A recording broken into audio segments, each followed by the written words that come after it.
여러분 안녕하십니까. 누리 PD 김철입니다.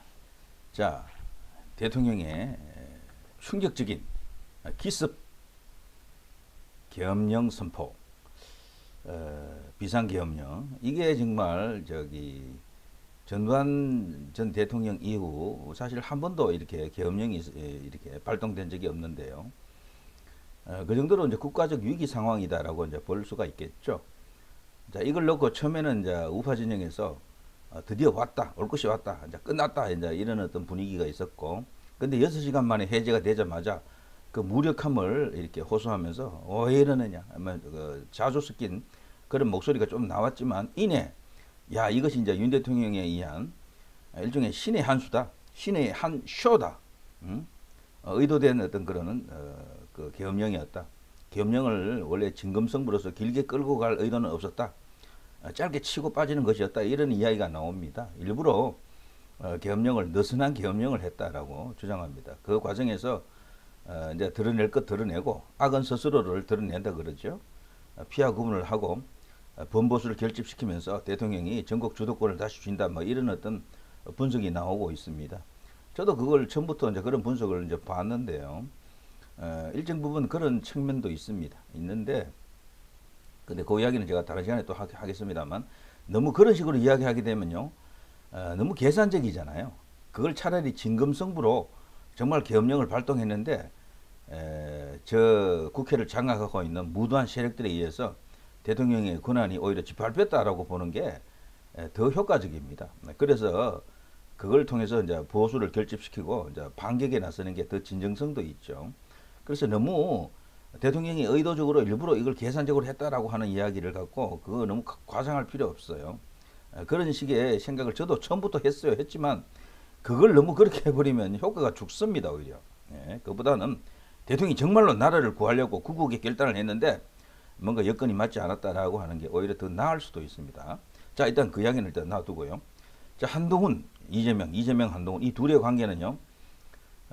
어떤 관계입니까? 적대적 관계입니까? 적대적 공생이란 말이 요즘 나오는데요. 둘은 적대적이지만 서로 라이벌 관계지만 현재는 공생의 관계다. 서로 손을 잡고 탄핵 동맹을 지금 형성하고 있다. 원래 이제 그런 의도였었죠. 탄핵 동맹으로 간다라고 봤는데 탄핵을 해버리면은 바로 조기 대선이 이제 일어납니다. 헌재가 만일에 그 탄핵을 인용해 주게 되면은 이제 멀잖아 이제 차기 대선이 열리게 됩니다. 그럼 저쪽은 100% 이재명이에요. 그럼 이쪽에 누가 나가야 됩니까? 그거 자체가 벌써 흔들리고요. 정해진 것도 없습니다. 한동훈으로 된다는 보장도 없어요. 그렇지만 가능성은 한동훈이 좀 더 크겠죠. 그럴 경우에. 근데 이 상태에서 만일에 대선 치르면 한동훈이 이길 가능성이 있습니까? 장미 대선처럼요. 압도적으로 패배할 겁니다. 그럼 뭐 이재명 대통령이 되는 거야, 그냥. 그걸 원하는 현 여권 지지자는 아무도 없겠죠. 근데 나중에 계산을 놔보니까 한동훈 친한계가 야, 큰일 났다. 이 탄핵을 해버리고 나면은 이재명이 그냥 대통령이 된다. 그때 되면 우리가 쓸 자리가 없어진다. 망한다. 보수 내에서 그야말로 변절자로 배신자로 제2의 유승민이 되면서 그냥 정치 생명이 끊긴다라고 생각할 수밖에 없죠. 지금 코너 몰린 것은 오히려 한동훈입니다. 대통령을 저렇게 흔들어가지고 얻을 이익이 없어요. 한동훈은. 이재명만 지금 좋아지는 거야. 이재명만. 이걸 분명히 알아야 됩니다. 이 이야기를 길게 할 필요는 없겠죠. 자, 다 아시죠? 이제 이런 돌아가는 이야기들은. 자, 지금 보면요. 한동훈이 지금 놀랍게도 이런 요구를 하고 있습니다. 윤 대통령 보고 탈당하라고 합니다. 탈당. 이제 당에서 그만 나가세요. 당신 꺼져주세요. 없어도 됩니다라는 겁니다. 지금까지 나를 이만큼 키워주셨는데 이제 그것은 이제 뒤로 하고 이제 빠이빠이 꺼지세요. 이제 이겁니다. 정말 기가 찹니다. 그래서 10길 물속은 알아도 한 길 사람 속은 모르는 거예요. 정치가 원래 비정하고 부자 간에도 권력을 공유하지 않는다라고 합니다만 이건 단순히 헤게모니 쟁탈 그 이상의 어떤 뭐가 있어요. 이 둘의 관계 속에는 한동훈이 일방적으로 당했다라는 한동훈 지지자들의 생각들이 있죠. 윤 대통령이 한동훈을 너무 홀대했다라고 그렇게 주장하는데 그 이전부터 속업해서 보게 되면 그 반대일 수도 있습니다. 한동훈이 철저하게 윤 대통령을 이용했다라고 할 수도 있어요.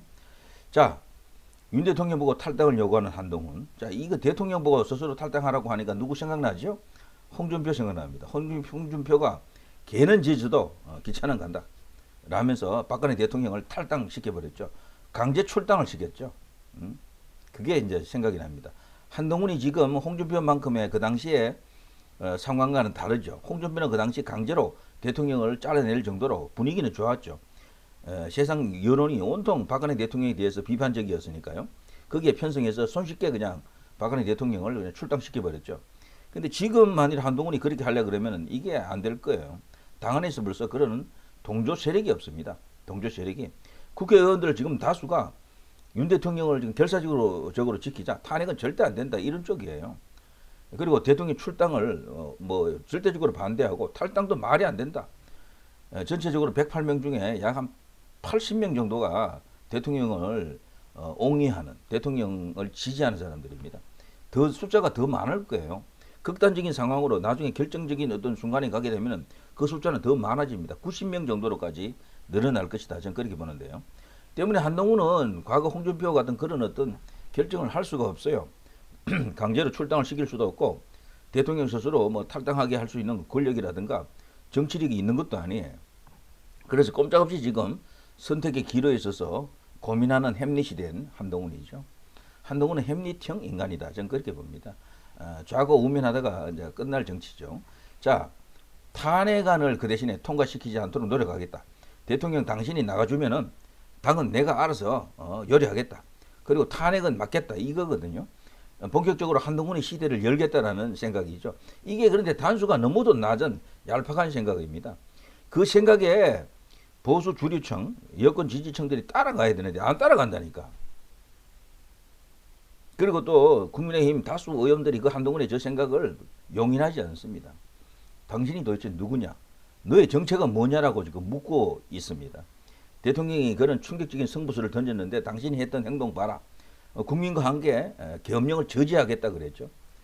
그때부터 뭔가 사달이 완전히 이제 났고 관계가 원래도 끊겨 있었지만 완전히 끊겨버렸다. 이렇게 볼 수가 있겠죠. 지금 이 시간에도 윤한은 한 몸입니다. 두 사람은 뭐 실과 바늘이에요. 순망치한이에요. 그렇게 생각하는 사람이 있습니까? 이제 그런 사람 거의 없겠죠. 지금 이 순간에도 말이죠. 그래도 짜고 치는 고스톱이에요. 약속 대련입니다라고 생각하는 사람이 있더라고요. 아직도. 만일에 그게 맞다면은 진짜 약속 대련이라면 완벽하게 100% 성공하는 것처럼 보이죠. 그런데 그거 성공이 아니에요. 왜냐하면 한동훈이 그러면 살아나야 되는데 차기 주자가 살아나야 되거든요. 지지율도 올라가고 여권 지지층들이 한동훈 쪽으로 몰려가야 돼. 그 반대인데 뭐 지금 지지율 떨어지지. 여권 지지층이 오히려 한동훈으로부터 멀어지고 있는데 그게 성공할 수가 있겠습니까? 그거면 뭐 결과적으로 보게 되면은 윤한이 지금 짜고 친다. 한 몸이다라는 것은 완전히 틀린 이야기죠. 약속 대련이 아닙니다. 이거는. 약속 대련일 때는 윤석열 대통령 스스로를 죽이면서 한동훈을 띄워주는 걸 의미하거든. 나를 밟고 가라. 그거거든요. 어차피 총선도 없으니까 이제는 차기 주자 중심으로 이제 당이 이제 흘러가는 게 맞는데 근데 한동훈은 아닌 거예요. 그러니까 윤석열 대통령이 한동훈과 그런 약속 대련을 하고 있지 않다라는 게 딱 지금 증명이 되잖아요. 그러니까 그런 어설픈 그런 단순한 어떤 논리를 그런 주장하는 사람들이 있더라고요. 놀랍게도. 그런 사람들이 분석이 그야말로 아니면 말고 뇌피셜입니다. 예. 그리고 합리적 어떤 과학적 기반이 없는 거예요. 그런 것들은. 그야말로 자신들의 그 희망사항, 희망 고문을 그렇게 하는 것이다. 자, 한동훈의 입장 이거 보십시오. 요즘 한동훈 표정이 거의 이런 표정이죠. 미남이라 그러는데 미남은 절대 아닌 것 같죠. 자, 이 한동훈 윤석열 대통령과의 관계는 이제 그렇게 정립이 되고요. 이제 적대적이다라고 이제 볼 수밖에 없고요. 서로 보완제가 아니고 대체제입니다. 내가 당신을 대체할게 이거거든요. 그런데 지금 한동훈을 그 윤석열 대신해서 보수의 리더로 세우려고 하는 사람들이 그렇게 많지 않잖아요. 그러니까 한동훈의 역할은 기대 이하다라고 볼 수밖에 없는데 더욱더 충격적인 것은 이 이재명과 관계죠. 이재명, 윤 대통령 탄핵 반드시 해내자. 한동훈 역사적 책임 다하라면서 압박을 하고 있습니다. 저는 이재명의 스타일을 어느 정도 알고 있는데요. 이제 조만간 한동훈을 꼬실 겁니다. 한동훈을 부려먹고 이용해 먹기 위해서 어떤 당근과 채찍을 동원할 겁니다. 채찍은요, 한동훈 특검입니다. 한동훈 특검을 갖고 한동훈을 이제 회초리 때릴 겁니다. 한동훈이 겁을 낼 거예요. 검사 출신들이 원래 겁이 많답니다. 자신들이 갑의 위치에 서 있던 사람이 수사를 받게 되면 공포를 느낀다 그러네. 꼼짝을 못 하더라고요. 자, 그런 입장이 되면 한동훈도 어마어마한 공포를 느끼면서 부들부들 떨 것으로 생각합니다. 이게 무섭습니다. 특검이라고 하는 것은요. 특검 자체가 재판이 아니잖아요. 그냥 뭐 카드라고 하면서 수사 과정에서 막 올려버리면은 한동훈은 그냥 아웃이야. 그냥. 나중에 법정에서 그걸 회복하는 데는 시간이 몇 년 걸린다고요. 그 게임 아웃이야 그냥. 근데 한동훈은 절대적으로 이 한동훈 특검을 수용하면 안 되고 받아들이면 안 되고 그게 현실이 되면 안 되잖아요. 그 칼을 딱 겨누고 있는 게 이재명하고 조국이라니까. 때문에 한동훈은 이재명에 의해서 놀아날 가능성이 굉장히 큽니다. 이 탄핵을 놓고. 그래서 이걸 지금 우파에서 이걸 경고하는 사람이 잘 없는 것 같은데 저는 이걸 가장 무겁게 봐야 된다라고 봅니다. 한동훈이 현재는 탄핵을 막겠다. 탄핵 반대 입장이잖아요. 근데 이걸 칼을 겨누고 한동훈 특검으로 찌르게 되면은 한동훈 두 손 두 발 들 수도 있어요. 항복할 수가 있다니까. 그럴 때는 윤석열 대통령 탄핵에 동조할 가능성이 있습니다. 그러면 야권 전체가 다 합치고 한동훈이 몇 명 데리고 가서 합쳐버리면 200석이 넘는 거지.